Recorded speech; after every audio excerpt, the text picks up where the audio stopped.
क्या आप English language बोलना चाहते हैं, लेकिन जब आप इंग्लिश लैंग्वेज बोलना स्टार्ट करते हैं तो आपको अल्फाज नहीं मिलते हैं? क्या आपको प्रोनाउंसिएशन का इशू है? और सबसे बड़ा मसला, आप किसी एकेडमी नहीं जा सकते। आप इंग्लिश लैंग्वेज घर पर सीखना चाहते हैं। अगर आपके ये सारे मसले हैं तो मैं आपको वेलकम कहती हूँ अपने चैनल पे, क्योंकि हमारे चैनल का पर्पस यही है, learn English at home. So welcome to my all student at my channel. आज एक और क्लास के साथ हम फिर से हाजिर हैं, लेकिन आज की हमारी ये क्लास बहुत ख़ास है। आप इंग्लिश लैंग्वेज सीखना चाहते हैं, बोलना चाहते हैं, लेकिन आपको समझ में नहीं आता कि आप स्टार्ट कैसे करें, शुरुआत कैसे करें। इंग्लिश लैंग्वेज सीखने के लिए 3 चीज़ें बहुत ख़ास होती हैं, बहुत इम्पोर्टेंट होती हैं। सबसे पहले वर्ड्स, वोकैबलरी।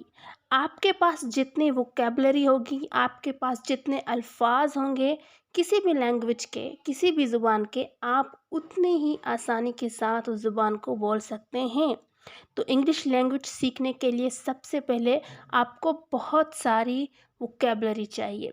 आप अगर अपनी डेली लाइफ में 2-3 न्यू वर्ड्स, नए अल्फाज सीखते हैं तो ये आपकी वोकैबलरी में इजाफा होगा।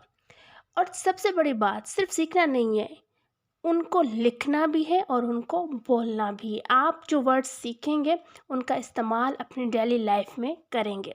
उसके बाद सेंटेंस, जुमला, वर्ड्स को कलेक्ट करके सेंटेंस बनाना है, सेंटेंस बोलना है और सेंटेंस लिखना है। सेंटेंस बनता कैसे है, सेंटेंस लिखा कैसे जाता है, इस पर हम पहले एक वीडियो अपलोड कर चुके हैं, आप उसको भी देख सकते हैं। लेकिन आपको सेंटेंस बोलने की प्रैक्टिस करनी है और वो भी अपनी डेली लाइफ में। वर्ड्स और सेंटेंस के बाद most important, practice, practice and practice. आप जितनी प्रैक्टिस करेंगे, जितना सेंटेंस को और वर्ड्स को यूज़ करेंगे, आप उतनी जल्दी इंग्लिश लैंग्वेज बोलना सीखेंगे। तो सबसे सीखने का पहला स्टेप यही है, प्रैक्टिस जितनी हो सके। सेंटेंस और वर्ड सीखने के लिए ये मैटर नहीं करता कि आप ग्रामेटिकली कितने करेक्ट सेंटेंस बोल रहे हैं।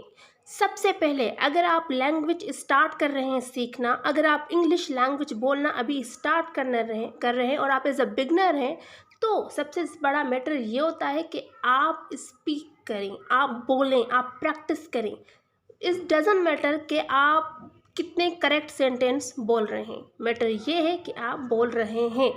सो वर्ड सीखें, सेंटेंस बनाएं, लेकिन सबसे ज़्यादा इम्पोर्टेंट प्रैक्टिस, प्रैक्टिस और प्रैक्टिस। आप जितनी प्रैक्टिस करेंगे, चाहे घर बैठे ही सही, लेकिन जितनी आप प्रैक्टिस करेंगे उतनी जल्दी आप अच्छी तरह से लैंग्वेज बोलना सीख सकते हैं। लेकिन प्रैक्टिस की कैसी जाए? हमारी आज की ये क्लास फर्स्ट एक्टिविटी होगी English language learning practice activity की। हम आपको डिफरेंट एक्टिविटीज़, डिफरेंट टूल्स बताएंगे जिसके ज़रिए से आप घर बैठे इंग्लिश लैंग्वेज बोलना सीख सकते हैं। हमारी आज की यह एक्टिविटी बहस करती है कि आप कितने वर्ड्स इकट्ठे कर सकते हैं और आप कितनी जल्दी सेंटेंस बनाना सीख सकते हैं। सीखेंगे कैसे? चलिए स्टार्ट करते हैं अपनी एक्टिविटी को। हमारी इस पहली एक्टिविटी का नाम है डिस्क्राइब ऑब्जेक्ट्स। आपके आसपास, आपके घर में बहुत सारी ऐसी चीज़ें हैं, बहुत सारे ऐसे ऑब्जेक्ट हैं जिनको आप डिस्क्राइब कर सकते हैं, डिफाइन कर सकते हैं। मिसाल के तौर पर अगर हम बात करें, सबसे पहला ऑब्जेक्ट आपके घर पे आपका अपना घर है, माय हाउस। आप अपने हाउस को किस तरह से डिफाइन करेंगे? ऐसी कौन सी ख़ास चीज़ें हैं जो आप अपने घर के बारे में बताना चाहेंगे? आप लिख भी सकते हैं, आप बोल भी सकते हैं। आपका घर कितना डेकोरेटेड है, आपके घर में कितने रूम्स हैं, आपके घर में और क्या क्या ख़ास चीज़ें हैं, आप इन सब को लिख सकते हैं और बोल सकते हैं, और इसी तरह से आप प्रैक्टिस कर सकते हैं। मिसाल के तौर पर हम अपने घर को किस तरह से डिफाइन करेंगे? चलिए, माई हाउस इज़ डेकोरेटेड, पहला सेंटेंस। और अगर हम कोई दूसरा सेंटेंस लिखें, my mother decorated my house, there are 3 rooms in my house, There is also a guest room in my house. There is a one garden in my house. I play with my friends in that garden. My grandmother's room is my favorite place in my house. तो ये 3-4 sentence हमने अपने house के बारे में लिखे हैं। इस तरह से आपने एक प्रैक्टिस करनी है डेली लाइफ में। कोई एक ऑब्जेक्ट जो आपके आसपास हो, आपके घर में हो, आप उसके बारे में 7, 8, 5, 6 जितना हो सके आप सेंटेंस बनाएं, लिखें और बोलें। ये बहुत ही एक ख़ास प्रैक्टिस होगी आपकी इंग्लिश लैंग्वेज में। चलिए अब देखते हैं कि दूसरी कौन सी ऐसी चीज़ें हैं जिन्हें हम डिस्क्राइब करके इंग्लिश लैंग्वेज सीख सकते हैं। मिसाल के तौर पर माय फेवरेट फूड, आपका पसंदीदा फूड कौन सा है, खाना कौन सा है, आप क्या पसंद करते हैं खाने में। आप अपने फेवरेट फूड के बारे में भी कुछ लिख सकते हैं, उसको डिस्क्राइब कर सकते हैं। कैसे? My favourite food is fish, it is very tasty. My mother make delicious fish. My friend also like it. I sometimes take it to my school. It has many vitamins and proteins.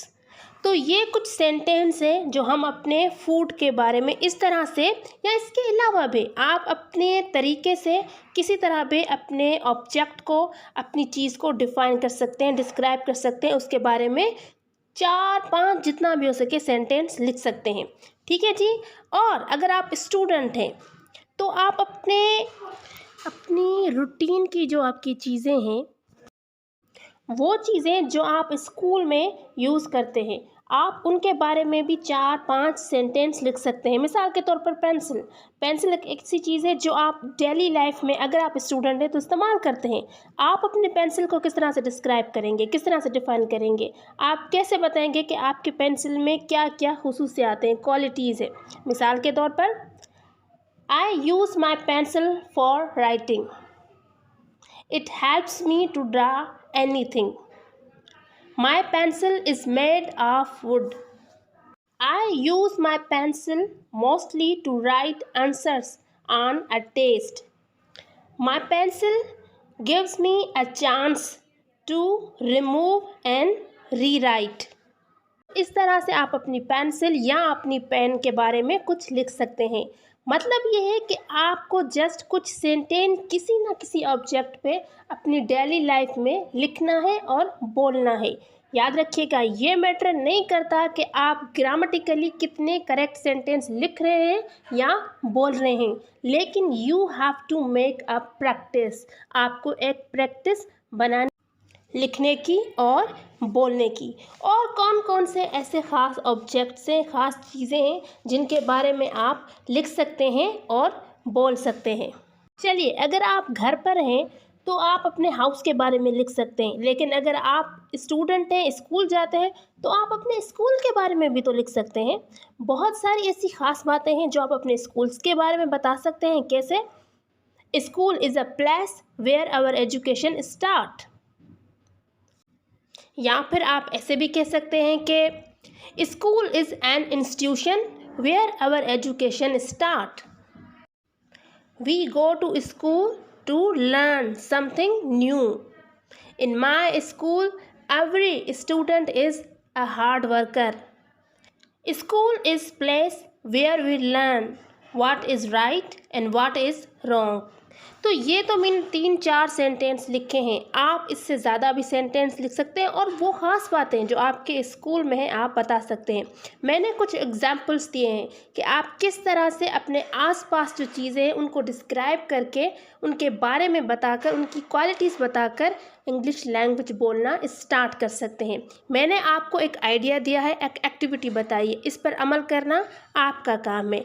तो यह practice आपको आज से ही start करनी है।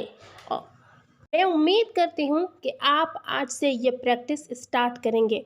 और अगर आप स्टार्ट करना चाहते हैं तो मुझे कमेंट में ज़रूर बताइएगा। नेक्स्ट क्लास में हम अपनी एक और एक्टिविटीज़ के साथ आएंगे, लेकिन मेरे चैनल को सब्सक्राइब ज़रूर कीजिएगा। Thank you.